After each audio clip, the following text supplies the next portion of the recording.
सुप्रभात बच्चों, आज हम आपकी पाठ्य पुस्तक हिंदी के अध्याय 15 का अध्ययन करेंगे, जिसका शीर्षक है भाग्य। तो चलिए पढ़ते हैं अध्याय को और जानते हैं इसके विषय में विस्तार पूर्वक। अध्याय 15 भाग्य। पाठ का परिचय जान लेते हैं। प्रस्तुत कहानी में एक पिता के पुत्र प्रेम के साथ ही साथ नौकर की मानवीय संवेदनाओं को स्थान दिया गया है। यह कहानी एक घरेलू नौकर के जीवन की दो महत्वपूर्ण घटनाओं से जुड़ी है। दोनों ही बार उसे तिरस्कार सहन करना पड़ता है। तो ये जो बच्चों कहानी है, इसमें पिता और पुत्र के प्रेम को तो दिखाया ही गया है, साथ ही साथ दिखाया गया है कि अगर कोई नौकर घर में कार्य करता है तो वो किस प्रकार से संवेदनाओं के साथ हमसे जुड़ जाता है। तो इस कहानी में एक घरेलू नौकर की दो घटनाओं को दिखाया गया है, लेकिन दोनों ही घटनाओं में बताया गया है कि उसे किस प्रकार से अपमान सहना पड़ता है। तो चलिए पाठ पढ़ते हैं और जानते हैं विस्तार पूर्वक कहानी को। रायचरण 12 वर्ष की आयु में अपने मालिक का बच्चा खिलाने पर नौकर हुआ था। उसके पश्चात काफी समय बीत गया। नन्हा बच्चा रायचरण की गोद से निकलकर स्कूल में प्रविष्ट हुआ, स्कूल से कॉलेज पहुंचा, फिर एक सरकारी नौकरी पर लग गया। किंतु रायचरण अब भी बच्चा खिलाता था। वह बच्चा उसके गोद के पाले हुए अनुकूल बाबू का पुत्र था। तो ये कहानी है रायचरण की, जो कि 12 वर्ष की आयु में ही नौकर का कार्य करने लग गया था। वो अपने मालिक के घर में उसके बच्चों को, उसका जो एक बच्चा था उसको खिलाने का कार्य करता था। और ये कार्य करते करते उसे काफी समय बीतता जाता है। जो छोटा बच्चा जिसको वो खिलाने के लिए नौकरी पर रखा गया था, वो कॉलेज स्कूल पार करके कॉलेज में, कॉलेज के बाद सरकारी नौकरी पर लग जाता है। लेकिन रायचरण अब भी उसी घर में बच्चों को खिला रहा था। अब वो बच्चा था जिस बच्चे को उसने खिलाया था, अनुकूल, उस बच्चे का नाम था अनुकूल बाबू। उनका जो बच्चा हुआ था अब वो उसको खिलाने का काम करता था। बच्चा घुटनों के बल चलकर बाहर निकल जाता। जब रायचरण दौड़कर उसे पकड़ता तो वह रोता और नन्हे नन्हे हाथों से रायचरण को मारता। रायचरण हंसकर कहता, भैया भी बड़ा होकर जज साहब बनेगा। जब वह रायचरण को चन्ना कहकर पुकारता तो उसका हृदय बहुत हर्षित होता। वह दोनों हाथ जमीन पर टेक कर घोड़ा बनता और बच्चा उसकी पीठ पर सवार हो जाता। तो वो छोटे से जिस बच्चे को खिलाता था हमेशा उसके साथ नए नए खेल खेलता रहता था। जब बच्चा घुटनों के बल खेलता खेलता बाहर निकल जाता और जब रायचरण उसको पकड़ कर लाता था, वो उसे अपने छोटे छोटे नन्हे नन्हे हाथों से मारता था। तो रायचरण हमेशा बोलता था कि ये बच्चा भी बड़ा होकर जज साहब बनेगा, और वह बच्चा रायचरण को चन्ना कहकर बुलाता था। उसकी आवाज रायचरण को इतनी अच्छी लगती थी, जब भी वह उसे चन्ना कहता वो बहुत खुश होता था। और बार बार कभी वह उसके लिए घोड़ा बनता, घोड़ा बन के बच्चा उसकी पीठ पर सवारी करता था। इस प्रकार उनकी दिनचर्या बीत रही थी। इन्हीं दिनों अनुकूल बाबू की बदली पद्मा नदी के किनारे एक जिले में हो गई। नए स्थान की ओर जाते हुए उन्होंने कोलकाता से अपने बच्चे के लिए मूल्यवान आभूषण और कपड़ों के अतिरिक्त एक छोटी सी गाड़ी भी खरीदी। तो क्या होता है, जो अनुकूल बाबू पहले कोलकाता में जज का कार्य करते थे, अब उनका तबादला हो जाता है और वो पद्मा नदी के किनारे जो जिला था वहां पर चले जाते हैं। और जब वो नए स्थान की ओर जा रहे थे तो बच्चे के लिए वो बहुत सारे कोलकाता से आभूषण, कपड़े और एक छोटी सी गाड़ी खरीद लेते हैं। वर्षा ऋतु थी। कई दिनों से मूसलाधार वर्षा हो रही थी। ईश्वर ईश्वर करते हुए बादल छटे। संध्या का समय था। बच्चे ने बाहर जाने का आग्रह किया। रायचरण उसे गाड़ी में बिठाकर बाहर ले गया। खेतों में खूब पानी भरा था। बच्चे ने फूलों का गुच्छा देखकर जिद की। रायचरण ने उसे बहलाना चाहा, किंतु वह न माना। विवश रायचरण बच्चे का मन रखने के लिए घुटनों तक पानी में उतर गया और फूल तोड़ने लगा। तो वर्षा ऋतु का मौसम चल रहा था। बहुत दिनों तक से लगातार बहुत बारिश हो रही थी, मूसलाधार यानी कि भयंकर बारिश हो रही थी। इसी तरह भगवान का नाम लेते हुए बादल छट जाते हैं और शाम का समय था। बच्चा बाहर जाने की जिद करता है रायचरण से। वो उसे गाड़ी में बिठाकर बाहर ले जाता है। वो खेतों में जाते हैं। खेतों में बहुत ज्यादा पानी भरा हुआ था। तभी बच्चों को वहां पर फूल लगे हुए दिखाई देते हैं, फूलों का एक गुच्छा दिख जाता है। वो उसे लेने की जिद करने लगता है, बार बार कहने लगता है कि रायचरण से उसे तोड़कर लाने के लिए। रायचरण पहले तो बच्चे को बहुत समझाना चाहता है, लेकिन बच्चा बिल्कुल भी नहीं मानता और मजबूर होकर रायचरण पानी में उतर जाता है। घुटनों घुटनों तक का पानी था और फूल तोड़ने लगता है। कई स्थानों पर उसके पांव कीचड़ में बुरी तरह धंस गए। बच्चा तनिक देर गाड़ी में मौन बैठा रहा, फिर उसका ध्यान लहराती हुई नदी की ओर गया। वह चुपके से गाड़ी से उतरा। पास ही एक लकड़ी पड़ी थी, वह उसने उठा ली और भयानक नदी के तट पर पहुंचकर लहरों से खेलने लगा। नदी के शोर में ऐसा मालूम होता था नदी की चंचल और मुंहजोर सुंदर जलपरियां बच्चे को अपने साथ खेलने के लिए बुला रही हैं। क्या होता है, थोड़ी देर तो बच्चा देखता रहता है कि रायचरण उसके लिए फूल तोड़ने गया है, वो उसे देखता रहता है, चुपचाप बैठा रहता है गाड़ी के अंदर। लेकिन थोड़ी देर बाद उसका क्या होता है, वो देखता है कि पद्मा नदी से लहरें लगातार आ रही हैं, जा रही हैं। तो उसका ध्यान उस नदी की ओर जाता है और वह गाड़ी से उतरकर उस नदी की ओर जाने लगता है। वहां पर एक लकड़ी पड़ी हुई थी, वो लकड़ी इसके से खेलते खेलते ऐसे पानी में करते करते ठीक नदी के तट पर पहुंच जाता है और लहरों के साथ खेलने लगता है। लहरों की जोर जोर से आवाज आ रही थी, बहुत तेज आवाज कर रही थी, लेकिन वो लहरें उस बच्चे को इतनी प्यारी लग रही थी, उसे लग रहा था कि नदी में सुंदर जलपरियां हैं लहरों के रूप में। वह बार बार आवाज देकर उसे अपनी ओर बुला रही है और उसे कह रही है कि हमारे साथ आकर खेलो। रायचरण फूल लेकर वापस आया तो देखा कि गाड़ी खाली है। उसने इधर उधर देखा, उसके पांव के नीचे की जमीन निकल गई। वह पागलों की भांति चारों ओर दौड़ने लगा। वह बार बार बच्चे का नाम लेकर पुकारता, किंतु उत्तर में चन्ना की मधुर आवाज नहीं आती थी। जब रायचरण फूल तोड़कर जब वापस आता है तो देखता है कि गाड़ी तो खाली पड़ी है, उसमें बच्चा है ही नहीं। वो चारों तरफ देखता है इधर उधर, लेकिन कहीं भी उसे बच्चा दिखाई नहीं देता। तो उसे लगता है कि उसके पैरों के नीचे से तो जमीन ही निकल गई। वो बहुत घबरा जाता है और चारों तरफ पागलों की भांति दौड़ने लगता है।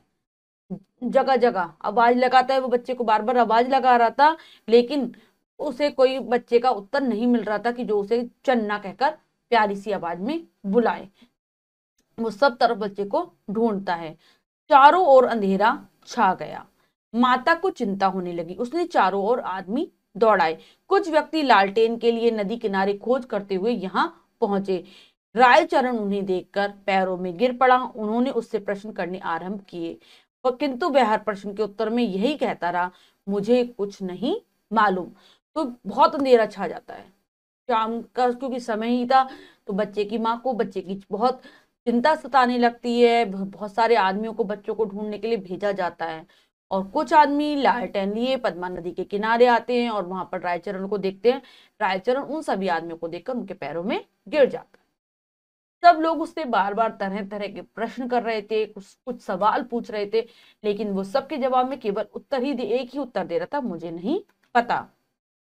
यद्यपि प्रत्येक व्यक्ति की सम्मति थी कि छोटे बच्चे को पद्मा नदी ने अपने आंचल में छिपा लिया, फिर भी हृदय में अनेक प्रकार की शंकाएं उत्पन्न हो रही थी।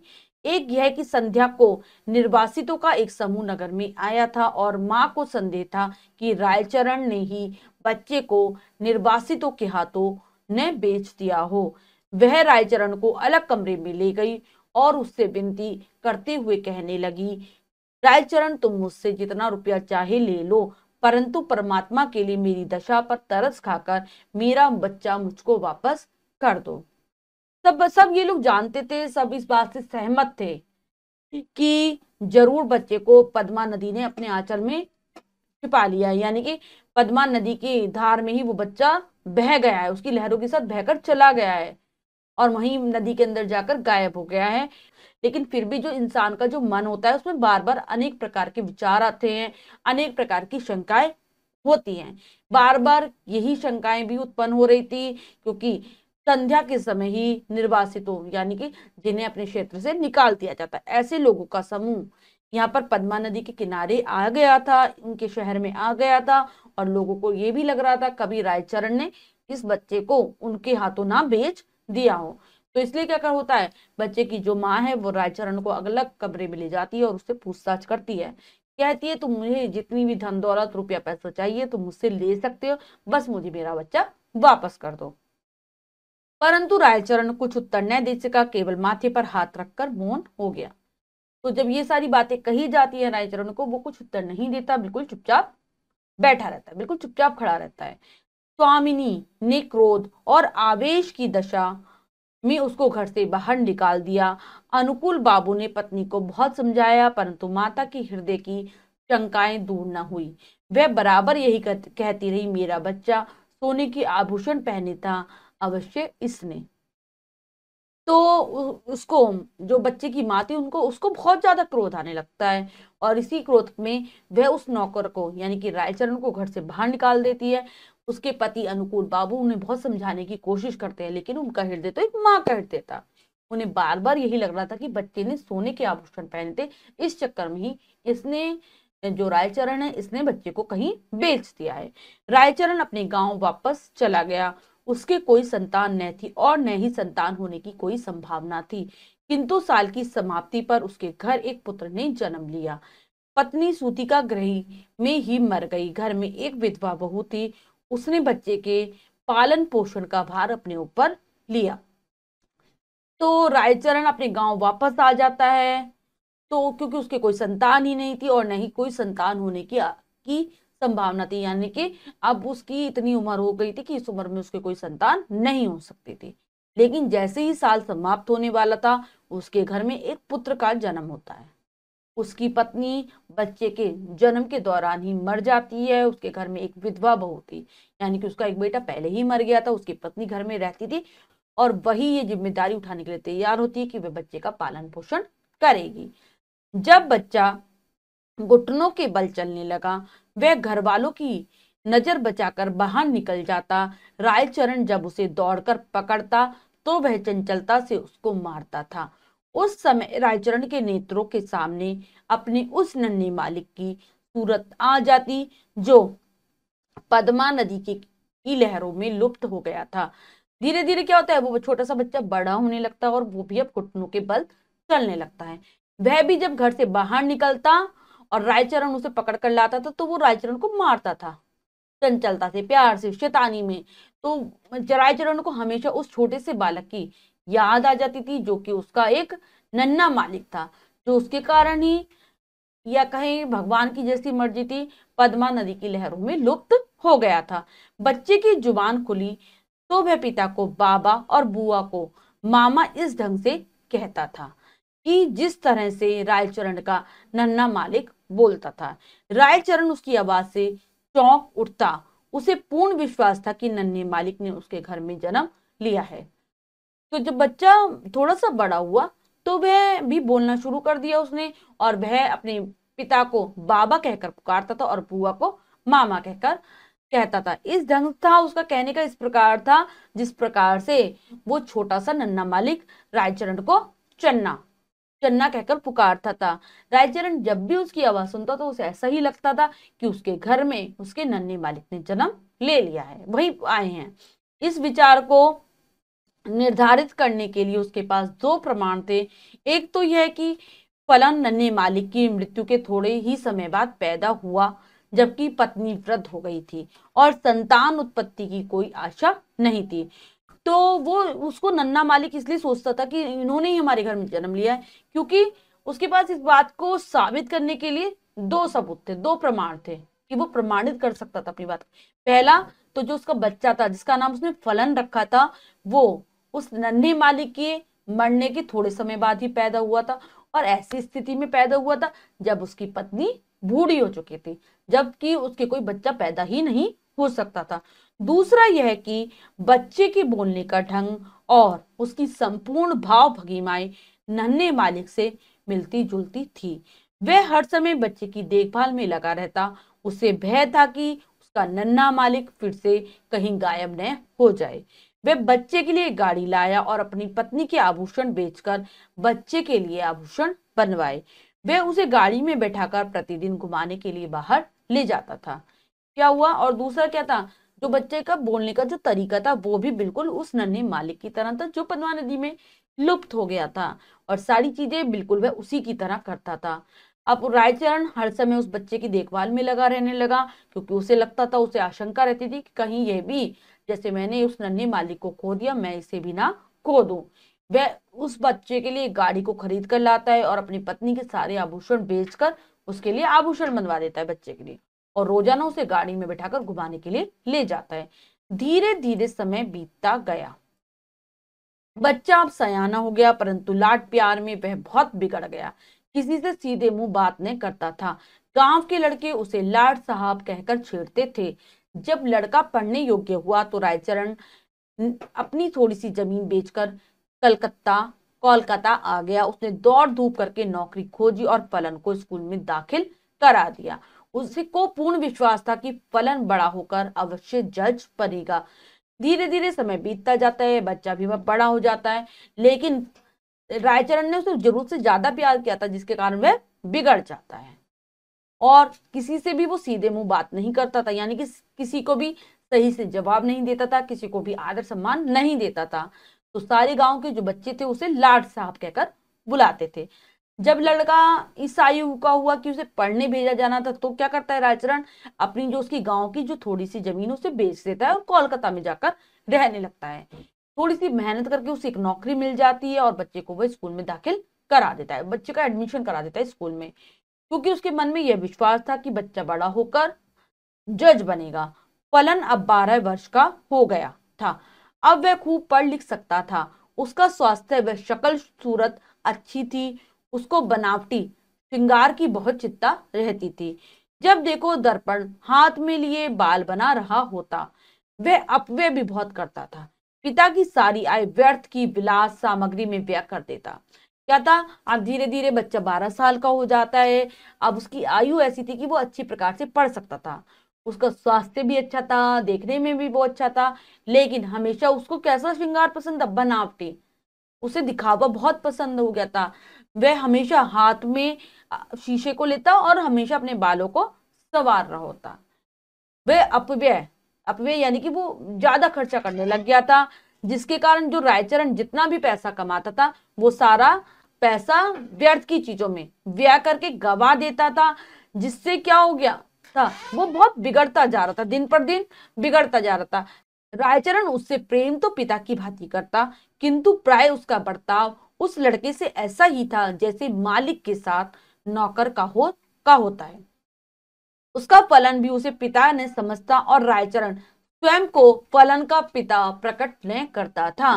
क्या था, वो बच्चे को बहुत प्यार करता था, जैसे एक पिता अपने बच्चे को करता है, लेकिन हमेशा वो बच्चे के साथ ऐसा व्यवहार करता था जैसे कि एक नौकर हो वो और वो बच्चा उसका मालिक हो। इसी कारण क्या हुआ था, वो बच्चा भी वैसा ही उसके साथ व्यवहार करने लग गया था। वो उसे अपना पिता नहीं मानता था। ठीक है, और क्या करता था रायचरण, इसके साथ साथ लोगों के सामने भी यही नहीं दिखाता था कि वो उसका पिता है और फलन उसका बेटा है। छात्रावास के विद्यार्थी रायचरण के गवारपन का उपहास करते और फलन भी उन्हीं के साथ सम्मिलित हो जाता था। रायचरण ने जमीन बेचकर जो कुछ रुपया प्राप्त किया था वह अब लगभग समाप्त हो चला था। फलन अपने पिता से जेब खर्च, विलास की सामग्री और अच्छे अच्छे वस्त्रों के लिए झगड़ता रहता था। आखिर एक युक्ति रायचरण के मस्तिष्क में आई।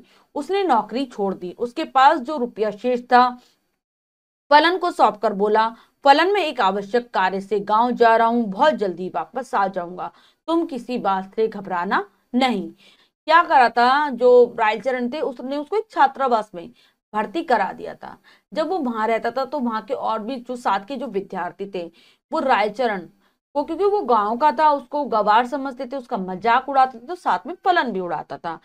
उस क्या करता था, वो हमेशा वो अपने पिता से किसी ना किसी चीज की मांग करता रहता था, जेब खर्च मांगता रहता था, अपनी जो भी उसे चीजें चाहिए होती थी उनकी मांग करता था, नए नए कपड़ों की मांग करता था। इस चक्कर में वो हमेशा रायचरण से लड़ाई झगड़ा करता रहता था।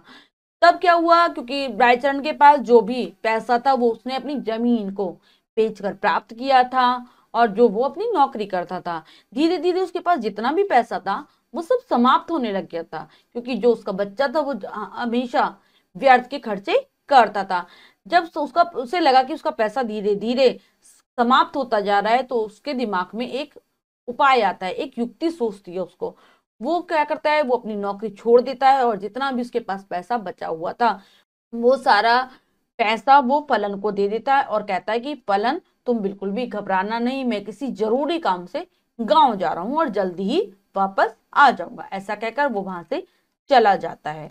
उसके बाद क्या होता है, रायचरण सीधा उस स्थान पर पहुंचा जहां अनुकूल बाबू जज के पद पर लगे हुए थे। उनकी और कोई दूसरी संतान न थी, इस कारण उनकी पत्नी हर समय चिंतित रहती थी। अनुकूल बाबू कचहरी से आकर कुर्सी पर बैठे थे और उनकी पत्नी एक दवा बेचने वाले से दवा खरीद रही थी। काफी दिनों बाद अचानक अपने वृद्ध नौकर रायचरण को देखकर चकित रह गई।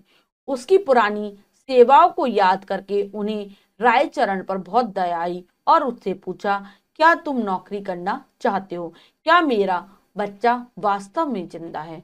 तो रायचरण क्या करता है, फलन को कहकर वो कहाँ जाते हैं, वो सीधा वहां पर चला जाता है जहां पर अनुकूल बाबू जज के पद पर कार्यरत थे, यानी कि जज का कार्य जहां पर करते थे वहीं पर जाता है। उनके कोई दूसरी संतान नहीं थी, दूसरा बच्चा नहीं था, इस कारण उनकी जो पत्नी है हमेशा चिंता करती रहती थी, हमेशा चिंता में रहती थी। जैसे ही वो देखता है कि अनुकूल बाबू कचहरी से आकर कुर्सी पर बैठे हुए हैं और उनकी पत्नी जो दवा बेचने वाला आया था उससे दवा खरीद रही थी, वहां पर वो जाता है। जैसे ही जो मालकिन थी वो देखती है, रायचरण को देखती है, तो उसने जो उनकी सेवाएं की थी उसके कारण उनको रायचरण पे दया आ जाती है और वो उससे पूछती है, क्या तुम फिर से नौकरी करना चाहते हो? और मेरे अपने बच्चे के बारे में भी पूछती है, क्या मेरा बच्चा वास्तव में जिंदा है? उसकी पत्नी उसकी पत्नी ने उछलकर कहा, भगवान के लिए बताओ मेरा बच्चा कहाँ है? रायचरण ने कहा, आप संतोष रखें, आपका बच्चा इस समय मेरे पास है। अनुकूल साहब की पत्नी ने रायचरण से विनती करते हुए कहा, मुझे बताओ वह कहाँ है? रायचरण ने कहा, मैं उसे परसों ले आऊंगा। तो उनकी पत्नी के बार बार मन में तो यही विचार था कि रायचरण ने ही उनके बच्चे को चुराया है, तो वो बार बार पूछ रही थी है कि भगवान के लिए बताओ मेरा बच्चा कहाँ है। तो रायचरण अब जवाब देता है कि आप थोड़ा शांति रखिए, आपका बच्चा जिंदा है और वो मेरे पास है। तो उनकी पत्नी बार बार उसे विनती करते हुए कहती है, मुझे बताओ वह कहाँ है? रायचरण कहता है कि मैं उसे परसों लेकर आऊंगा। रविवार का दिन था। जज साहब अपने मकान पर बड़ी बेचैनी से रायचरण की प्रतीक्षा कर रहे थे। कभी कमरे में इधर उधर टहलने लगते तो कभी कुर्सी पर बैठ जाते। उन्हें किसी प्रकार का चैन न आता था। आखिर 10 बजे के लगभग रायचरण ने फलन का हाथ पकड़े हुए प्रवेश किया। अनुकूल बाबू की पत्नी फलन को देखते ही दीवानों की भांति उसकी ओर लपकी और उसे बड़े जोर से गले लगा लिया। उसकी नेत्रों में आंसुओं का समुद्र उमड़ रहा था। कभी वह उसको प्यार करती, कभी आश्चर्य से उसकी सूरत ताकने लगती। उसके कपड़े सुंदर थे। अनुकूल बाबू के हृदय में भी पुत्र प्रेम का आवेश उत्पन्न हुआ, किंतु थोड़ी देर के बाद पुत्र प्रेम का स्थान कानूनी भावना ने ले लिया। उन्होंने रायचरण से पूछा, भला क्या प्रमाण है कि यह बच्चा मेरा ही है? तो फिर रविवार का दिन पड़ता है और अनुकूल बाबू बहुत बेचैनी से अपने घर में चहलकदमी कर रहे होते हैं, क्योंकि सबको ही अगर ऐसी किसी के साथ स्थिति होगी तो हर किसी को इंतजार होगा, क्योंकि उनका बच्चा इतने साल बाद लौट रहा था उनके पास। वो कभी कमरे में जाते, कभी बाहर आते, कभी कुर्सी पर बैठ जाते, लेकिन उन्हें किसी भी प्रकार का चैन नहीं मिल पा रहा था। 10 बजे के करीब 10 बज जाते हैं ऐसे इंतजार करते करते, और रायचरण फलन का हाथ पकड़े हुए कमरे में प्रवेश करता है। तो जो अनुकूल बाबू की पत्नी थी वो तो बच्चे को देखते ही पागलों की भांति उसे प्यार करने लगती है, उसको जोर से गले से लगा लेती है। उसकी आंखों से निरंतर आंसू बह रहे थे। कभी वह बार बार उसको कभी प्यार करने लगती, कभी उसकी सूरत देखने लगती। तो धीरे धीरे ऐसी स्थिति को देखकर अनुकूल बाबू के मन में भी बच्चे के प्रति प्रेम आने लगता है, क्योंकि वो भी समझने लगते हैं कि शायद ये मेरा ही पुत्र हो। लेकिन थोड़ी देर बाद उनके मन में ये भी सवाल आता है, उनके अंदर कानूनी भावना उत्पन्न होने लगती है, क्योंकि वो तो जज थे। तो वो पूछते हैं, इसका क्या प्रमाण है, इसका क्या सबूत है कि ये बच्चा मेरा है? रायचरण ने उत्तर दिया, इसका उत्तर मैं क्या दूं सरकार, इस बात का विश्वास परमात्मा के सिवाय और किसी को नहीं हो सकता कि बच्चा मैंने ही चुराया था। जब अनुकूल बाबू ने देखा कि उसकी पत्नी फलन को सीने से लगाए हुए, तो सोचा कि प्रमाण मांगना व्यर्थ है। इसके अतिरिक्त उसको ध्यान आया कि इस गवार को इतना सुंदर बच्चा कहाँ मिल सकता था और उसे झूठ बोलने से क्या लाभ हो सकता था। सहसा उन्हें वृद्ध नौकर की बेईमानी याद आई और कानूनी मुद्रा में बोले, रायचरण अब तुम यहाँ नहीं रह सकते। तो रायचरण उत्तर में देता है कि मैं आपको इसका क्या ही उत्तर दूं, मेरे पास इसका कोई प्रमाण नहीं है, भगवान ही इस बात को जानते हैं कि मैंने ही आपके बच्चे को चुराया है। तो जैसे ही अनुकूल बाबू देखते हैं कि उनकी पत्नी ने फलन को सीने से लगाया हुआ है, वो उसे बहुत प्यार कर रही है, तो वो सोचने लगे कि इससे सबूत मांगना एकदम बेकार है। और वैसे भी वो सोचने लगते हैं अपने मन में कि ये तो इतना गंवार है, इसको इतना सुंदर बच्चा कहाँ से ही मिलेगा, और व्यर्थ की बातों से कुछ लाभ नहीं है, और ये झूठ भी बोलेगा तो क्या ही फायदा है इसका इसमें। सहसा तभी उन्हें अपने नौकर के द्वारा की गई बेईमानी याद आ जाती है अचानक से, और वह कानूनी भाषा में बोलते हैं कि अब तुम यहाँ पर नहीं रुक सकते। रायचरण ने ठंडी सांस भरकर कहा, सरकार अब मैं कहाँ जाऊं, बूढ़ा हो गया हूं, अब मुझे कोई नौकरी पर भी नहीं रखेगा, भगवान के लिए अपने द्वार पर पड़ा रहने दीजिए। जब रायचरण अनुकूल बाबू की ऐसी बातों को सुनता है तो वो कहता है अब तो मैं बूढ़ा हो गया हूँ, मेरी उम्र हो गई है, इस उम्र में तो मुझे कहीं पर भी नौकरी नहीं मिलेगी, आप मुझे अपने यहाँ ही रहने दीजिए। रायचरण अनुकूल बाबू की कानी नस भड़की हुई थी, उसने उन्हें तुरंत उत्तर दिया, नहीं, तुम्हारा अपराध बिल्कुल भी क्षमा नहीं किया जा सकता। रायचरण ने अनुकूल बाबू के पांव पकड़ते हुए कहा, सरकार मुझे न निकालिए, आपका बच्चा मैंने नहीं चुराया था, बल्कि परमात्मा ने चुराया था। वो कहता है, बार बार वो माफी मांगता है अनुकूल बाबू से कि मुझे अपने यहाँ रहने दीजिए, लेकिन अनुकूल बाबू कह देते हैं कि तुमने जो अपराध किया है उसको मैं बिल्कुल भी क्षमा नहीं कर सकता, उसकी मैं माफी नहीं दे सकता, इसलिए मैं तुम्हें अपने यहाँ नहीं रख सकता। रायचरण कह रहा था कि मैंने आपका बच्चा नहीं चुराया, ये तो भगवान की ही मर्जी थी। अनुकूल बाबू को इस गवाह की बात पर और अधिक क्रोध आ गया, बोले, नहीं, अब मैं तुम पर विश्वास नहीं कर सकता, तुमने मेरे साथ कृतघ्नता की है। तो अनुकूल बाबू को रायचरण की बातों पर जो भी वो बोल रहा था उससे और ज्यादा गुस्सा आ रहा था। वो कह रहा है कि था कि तुमने मेरे साथ कृतघ्नता की, कृतघ्नता यानी कि मैंने तुम्हारे ऊपर जो भी उपकार किए थे तुमने उनको नहीं माना, इसलिए मैं तुम्हें अपने यहाँ फिर से नहीं रख सकता। रायचरण ने फिर कहा, सरकार मेरा कोई अपराध नहीं है। अनुकूल बाबू ने त्योरी पर बल डालते हुए कहा, तो फिर किसका अपराध है? रायचरण ने उत्तर दिया, मेरे भाग्य का, परंतु कोई शिक्षित व्यक्ति भाग्य का अस्तित्व स्वीकार नहीं कर सकता। रायचरण बार बार कहता है कि मेरी इसमें कोई गलती नहीं है, मेरा कोई अपराध नहीं है। तो अनुकूल बाबू को तो बहुत गुस्सा आ रहा था उस वक्त। वो कहते हैं फिर किसका अपराध है? तो कहता है मेरे भाग्य का। लेकिन ये बात तो सर्वविदित है कि जो पढ़े लिखे लोग होते हैं वो भाग्य पर विश्वास नहीं करते। फलन को जब यह पता चला कि वास्तव में वह धनी व्यक्ति का पुत्र है तो उसे रायचरण की इस चेष्टा पर बहुत क्रोध आया। क्रोध आया कि उसने इतने दिनों तक क्यों उसे कष्ट में रखा। फिर रायचरण को देखकर उसे दया भी आई और उसने अनुकूल बाबू से कहा, पिताजी इसको क्षमा कर दीजिए, यदि आप इसे अपने साथ नहीं रखना चाहते तो इसकी थोड़ी सी पेंशन निर्धारित कर दें। तो फलन को जब ये बात पता चलती है कि वास्तव में वो रायचरण का पुत्र नहीं है, वो तो एक धनी व्यक्ति का पुत्र है, तो उसे रायचरण की इस इच्छा पर बहुत गुस्सा आता है कि उन्होंने मुझको इतने दिनों तक अपने पास रखा था, जिसके कारण मुझे बहुत कष्ट भरा, बहुत दुख भरा जीवन बिताना पड़ा, जबकि ऐसा कुछ नहीं था। रायचरण तो उसे बहुत अच्छे से रखता था। उसे रायचरण पे थोड़ी सी दया भी आती है, उसके लिए उसके अंदर करुणा भी उत्पन्न आती है होती है। तो फिर वह कहता है अपने पिता अनुकूल बाबू से, कहता है कि पिताजी इसे माफ कर दो, अगर आप इसे अपने साथ नहीं रखना चाहते तो मत रखो, तो इसे इसकी थोड़ी सी पेंशन बांध दो, हर महीने से थोड़ा थोड़ा खर्चा देते रहिए।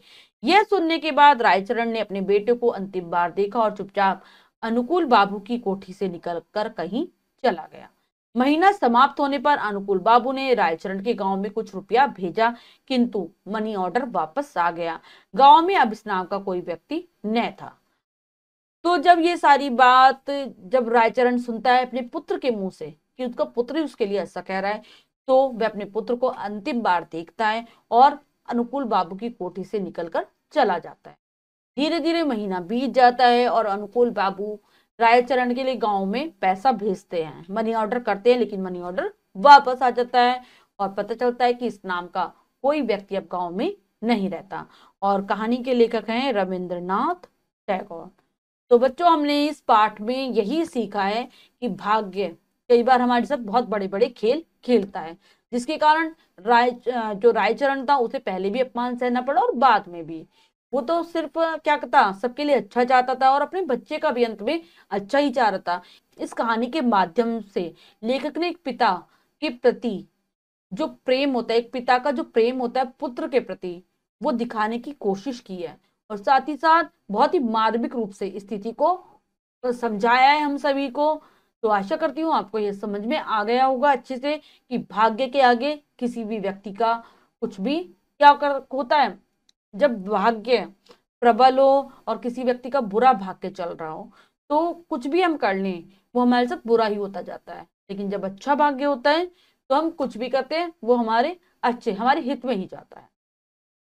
अब हम पाठ के शब्दार्थ कर लेते हैं। जो लेखक हैं वो रविन्द्रनाथ टैगोर हैं। शब्दार्थ: हर्षित होना, हर्षित होना, प्रसन्न होना। विनती, प्रार्थना, बर्ताव, व्यवहार, चेष्टा, कोशिश। संध्या, शाम, प्रमाण, सबूत, उपहास, मजाक, सम्मति, राय, अपव्यय, फिजूल खर्ची, युक्ति, उपाय। तो ये थे पाठ के शब्दार्थ जिनको आप अच्छे से कंठस्थ कर लेंगे, जिससे आपको पाठ समझने में आसानी रहेगी। अब हम पाठ का अभ्यास कार्य कर लेते हैं। पहला प्रश्न पढ़ते हैं और उसे करने की कोशिश करते हैं। तो पहला प्रश्न है बहुविकल्पीय प्रश्न से। प्रश्न पढ़ते हैं, सही उत्तर वाले गोले को रंगिए। तो बच्चों यहाँ पर जो प्रश्न है उसके 4 विकल्प हैं, 3 विकल्प गलत है और 1 विकल्प सही है। हमें सही विकल्प को चुनना है और उसके गोले को रंग देना है। तो चलिए करते हैं। पहला, चारों ओर क्या छा गया था? प्रकाश, अंधेरा, रोशनी, इनमें से कोई नहीं। तो चारों ओर छा गया था क्या? अंधेरा। बी विकल्प सही है, लगाएंगे बी विकल्प वाले गोले पर। नेक्स्ट है, रायचरण वापस कहाँ चला गया? गांव, शहर, जंगल, इनमें से कोई नहीं। तो रायचरण वापस चला गया था अपने गांव। तो ए विकल्प सही है, लगा देंगे ए विकल्प पर। नेक्स्ट है, पद्मा नदी की लहरों में कौन गुम हो गया था? बड़ा मालिक, नन्हा मालिक, कुत्ता, इनमें से कोई नहीं। तो पद्मा लहरों की नदी में गुम हो गया था नन्हा मालिक। बी विकल्प सही है, लगाएंगे बी विकल्प पर। फलन कौन था? रायचरण का बेटा, रायचरण के मालिक का बेटा, रायचरण के भाई का बेटा, इनमें से कोई नहीं। तो फलन था रायचरण का बेटा। ए विकल्प सही है, लगाएंगे ए विकल्प पर। नेक्स्ट है, मनी ऑर्डर वापस क्यों आ गया था? पता गलत होने के कारण, पते पर उस नाम का व्यक्ति नहीं था, पत्र रायचरण ने लेने से मना किया, इनमें से कोई नहीं। तो पते पर उस नाम का कोई व्यक्ति नहीं था। तो बी विकल्प सही है, लगाएंगे बी विकल्प पर। अगला प्रश्न पढ़ते हैं। लिखित प्रश्न में से है, निम्नलिखित वाक्यों में रिक्त स्थानों की पूर्ति कोष्टक में दिए उचित शब्दों से कीजिए। तो यहाँ पर बच्चों कुछ वाक्य दिए गए हैं जो कि अधूरे हैं। कोष्टक में दो दो शब्द दिए गए हैं जिनमें से एक गलत है और एक सही है। हमें सही शब्दों के द्वारा क्या करना है? रिक्त स्थानों की पूर्ति करनी है। तो चलिए करते हैं। मेरा बच्चा रिक्त स्थान के आभूषण पहने था, चांदी, सोने। तो इसमें क्या सही है हमारा? वो बच्चा पहने था सोने के आभूषण। तो लगाएंगे सोने के आभूषण, सोने, और यहां पर लिख देंगे सोने।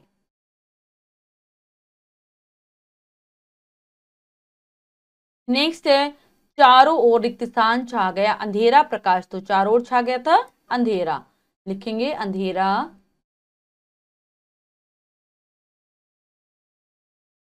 नन्हे हाथों से रायचरण को रिक्त स्थान मारता, पुचकारता। तो क्या आ जाएगा? मारता।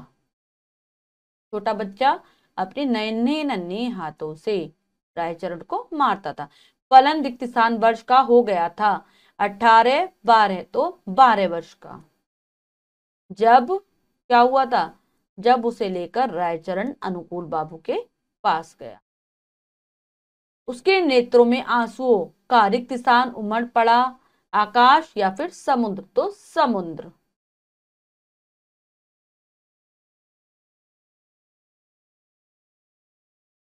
अगला प्रश्न है, निम्नलिखित पंक्ति का आशय स्पष्ट कीजिए। उसके बाद निम्नलिखित प्रश्नों के उत्तर दीजिए। तो बच्चों, जो बाकी का कार्य है वो आपको स्वयं करना है अपनी अभ्यास पुस्तिका में। पाठ को ध्यान पूर्वक करेंगे और कार्य को पूर्ण कर लेंगे। तो बच्चों, आज हमने जाना पाठ के माध्यम से कि भाग्य के कि हमारी जो जिंदगी है, हमारा जो जीवन है, उसमें भाग्य का कितना महत्वपूर्ण रोल होता है, महत्वपूर्ण भूमिका होती है। हमने पाठ में एक पिता के प्रेम को देखा कि वो अपने पुत्र से कितना अधिक प्रेम करता है, साथ ही साथ नौकर की भावनाओं को भी देखा और समझा। तो आशा करती हूँ आपको पाठ अच्छे से समझ आ गया होगा। पाठ को फिर से उच्चारण के साथ जरूर पढ़ेंगे, अभ्यास कार्य को पूर्ण कर लेंगे और शब्दार्थों को याद कर लेंगे। मिलते हैं अगली कक्षा में नए पाठ के साथ। तब तक के लिए स्वस्थ रहिए, प्रसन्न रहिए। धन्यवाद।